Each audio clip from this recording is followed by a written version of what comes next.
Have you ever noticed how sometimes the most honest thing you can say is nothing at all? I mean, that moment someone asks you how you're doing. The polite answer is loaded and ready. Good, fine, busy. But instead, you pause, you smile, you let the question float past without grabbing it. And weirdly, that silence feels truer than any sentence you could have chosen. Maybe you're the kind of person who leaves conversations thinking, I didn't lie, but I also didn't say what I really felt. Or maybe you've noticed that when you stop talking, your body relaxes, your mind unclenches, and something in you thinks, that's closer to the truth. This isn't about being shy, it's not about being rude, and it's definitely not about being mysterious on purpose. It's about the psychology of people who feel more honest in silence, and what that quiet is actually doing for them. Because beneath that stillness, there's a very specific inner logic, and once you see it, you might recognize yourself in ways you didn't expect. Let's start with the first kind of silent honesty. There's a type of person who learned early that words have a cost. Picture this. You're sitting at a table, family dinner, classroom, office meeting. Take your pick. You say something real. Not dramatic, not emotional, just real. And the room shifts. Someone misunderstands. Someone corrects you. Someone turns it into a debate or a joke or a problem to solve. So you learn, not consciously, not with a rule book. You just learn that once words leave your mouth, they don't belong to you anymore. For people like this, silence isn't avoidance, it's quality control. They don't speak until their thoughts feel aligned, until the sentence won't be twisted, diluted, or misread. And because that alignment is rare, silence becomes the most accurate representation of their inner world. If you're like this, you might notice that you feel more yourself when you're quiet, not empty, present, observing, listening, thinking in full paragraphs you never say out loud. And when you do speak, it's often deliberate, measured, sometimes startlingly direct, because you've edited the noise out. But here's the strange part. This kind of silence can feel more truthful than talking, even when you're holding something important, because to you, honesty isn't about disclosure, it's about integrity, and silence preserves that. Then there's another profile, quieter but emotionally loud on the inside. This person feels everything, too much sometimes. Imagine being asked a simple question, what's wrong? And suddenly your mind opens a filing cabinet with 100 folders labeled complicated. Where do you even start? So you don't. You shrug, you smile, you go quiet. Not because you're hiding, but because the truth doesn't fit into a clean sentence yet. For this type, silence is a processing space, a holding pattern. Words feel premature, like publishing a draft before it's ready. If you've ever thought, if I talk now, I'll say the wrong thing, you know this feeling. It's not fear of honesty, it's respect for it. These people often feel more authentic when they're silent, because silence doesn't force them to flatten their emotions into something digestible for others. They can keep the mess intact while they sort through it. Ironically, they're often incredibly articulate, just not on demand. They might open up later, in writing, in a one-on-one conversation at midnight, in a message sent days after the moment has passed. And when they do speak, it's not casual, it carries weight. If that sounds like you may have noticed something else. Being asked to explain your feelings too quickly feels invasive, like someone knocking before you've finished building the room. So silence becomes a boundary, not a wall, but a door you open on your own terms. Now let's talk about a more socially invisible type. This is the person who feels more honest in silence because language itself feels performative. You know the scripts. How are you? Nice to meet you. We should catch up sometime. Everyone knows the lines. Everyone says them. Everyone pretends they mean the same thing. But for some people, those scripts feel false. Not malicious, just hollow. So they opt out. They answer minimally. They nod. They listen. They participate just enough to be polite, but not enough to feel like they're acting in a play they didn't audition for. For them, silence isn't emptiness, it's resistance. A quiet refusal to perform a version of themselves that doesn't feel real. If you've ever felt a subtle exhaustion after social interactions, not because people were unkind, but because you had to be someone the whole time, this might be you. These people often crave depth, but distrust surface-level exchanges. They don't like people, they dislike pretending, and silence becomes a kind of truth-telling, a way of saying, I'm here as I am, not as I'm expected to be. They may even feel relief when conversation pauses, like taking off a mask no one noticed they were wearing. But here's the twist. This kind of silence is often misunderstood as disinterest or aloofness, when really, it's the opposite. It's someone trying not to lie with their personality. Then there's a fourth type, and this one surprises people. This person feels more honest in silence because they don't fully trust their own words, not in a self-doubting way, more in a self-aware way. They know that words can be used to justify, rationalize, soften, or spin.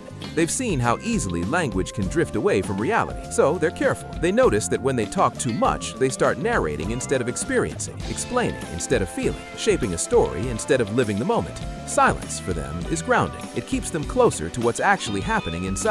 If you've ever felt that talking about something too soon made it feel less real, less yours, you understand this psychology. Some people protect their inner life by keeping it unspoken, not secret, just unedited. And in that quiet, they feel aligned, honest, whole. They don't need to declare who they are out loud. They know it internally. Now, let's pause for a second, because if you're watching this and thinking, this sounds like me, but people think I'm distant, you're not wrong. The world often rewards articulation, quick responses, emotional transparency, clear labels, but not everyone experiences truth in that format. For some, honesty lives in the spaces between words, in what's felt but not announced, in what's held gently instead of displayed. And here's the part that rarely gets said.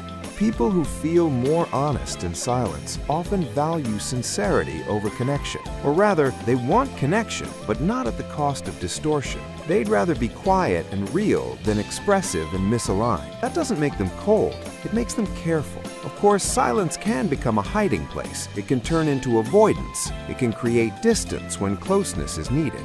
But when silence feels honest, it's usually not about fear, it's about fidelity. Staying true to what's actually happening inside, even if there's no perfect way to say it yet. So if this resonates, maybe the question isn't, why don't I talk more? Maybe it's, what does my silence protect? Is it your clarity? Your emotional complexity? Your resistance to performance? Your respect for truth? And maybe, just maybe, your quiet isn't something to fix, it's something to understand. So take a moment. Which version felt closest to you?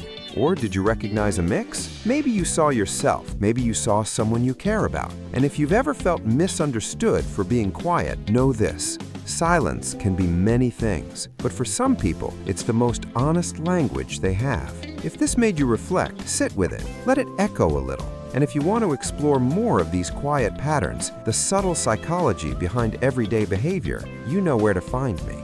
Sometimes the most interesting stories don't rush to be told. And there's one more layer worth sitting with, the part people rarely talk about because it lives beneath personality, beneath habit, beneath preference. For many people who feel more honest in silence, quiet isn't just a communication style, it's an internal environment. Think about what happens when you're silent and alone, not scrolling, not distracting yourself, just quiet. For some, that space feels heavy or awkward. For others, it feels like home. If silence feels honest to you, it's often because that's where your thoughts arrange themselves without interference. No audience, no reaction to anticipate, no version of yourself to maintain. In that space, you don't have to translate, you don't have to compress, you don't have to choose the right tone. You just are. And that can make spoken language feel strangely artificial by comparison, like stepping out of clear water into air that's slightly too thin. This is why people like this often hate being rushed to speak. Deadlines for expression feel unnatural. Just say what you feel sounds simple, but to them it feels like being asked to sketch a landscape in the dark. They know something important, that truth doesn't always arrive ready-made. Sometimes it needs silence to take shape. There's also a subtle power dynamic here. Talking exposes you. Silence withholds just enough to stay sovereign. People who feel more honest in silence often learned, consciously or not, that not everything needs to be accessible, that some parts of the self deserve privacy simply because they're alive, evolving, unfinished. And in a world that constantly asks you to explain yourself, label yourself, define yourself, silence becomes a quiet rebellion, not loud enough to offend, not dramatic enough to provoke, just firm enough to say, I don't owe a performance. This is why these people are often drawn to deep listening. They notice what others miss. They pick up on tone, pauses, contradictions. While others are busy speaking, they're gathering information. And because they listen more than they speak, when they finally do speak, it lands. But there's a cost.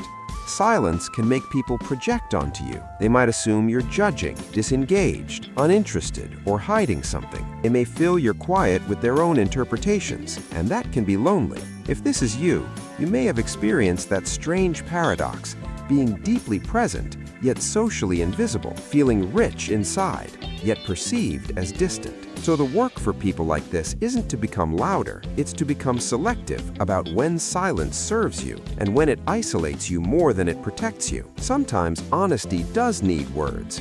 Not perfect ones, not complete ones, just honest attempts. And sometimes silence is exactly right, a way of staying close to yourself when the world is noisy with expectations.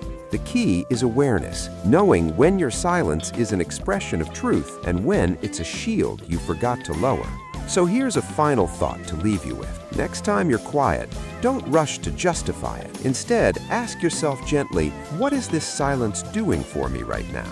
Is it preserving clarity? Is it protecting something tender? Is it giving your truth time to arrive? Or is it asking for a small risk, a few imperfect words, so you don't disappear entirely? There's no wrong answer, just information, and understanding that difference might be the most honest thing you can do. If this felt familiar, if it named something you've always felt but never articulated, you're not alone. There are many ways to be truthful in this world. Some of them just happen very quietly. And if you want to keep exploring the psychology of those quiet ways, the subtle patterns, the inner lives, the behaviors that don't announce themselves, stay close. Sometimes the people who say the least are the ones paying the most attention.